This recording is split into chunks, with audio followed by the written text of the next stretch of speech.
Sana nakakadagdag yun sa kasiyahang nararamdaman.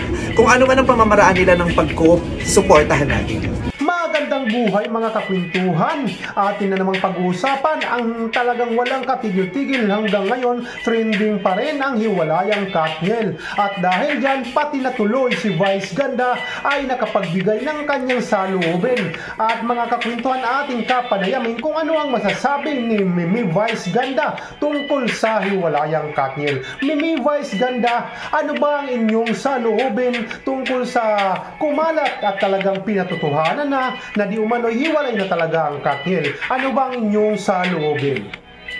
I'm sad. Until now, I am sad.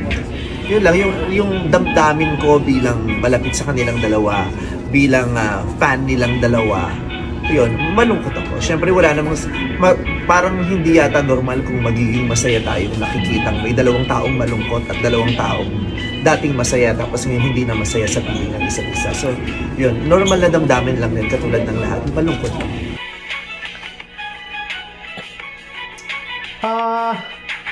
Talagang, maliban dun sa mga sinabi mo, ano yung mga magiging wish mo na lang para sa kanilang dalawa? I wish them peace, healing, and joy. Gusto kong makita sila ng masaya ulit. Okay. O sige, last na lang, Mimi Vice Ganda. Hindi naman lingid sa karamihan ngayon. Di ko alam muna na nagpakulay si Catherine Bernardo ngayon. Nakita mo na ba ito at ano ang iyong masasabi? Dahil talagang nagpakulay siya ng kulay orange sa Moving On na siguro to. Ano ba ang iyong magiging reaction dito? Sana nakakadagdag yun sa kasiyahang nararamdaman. Kung ano man ang pamamaraan nila ng pag-cope, suportahan natin yun. So ayan.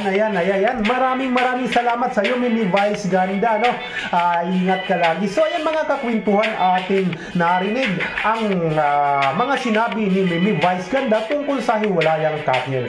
Maraming salamat sa mga umabot hanggang sa dulo ng ating video na to.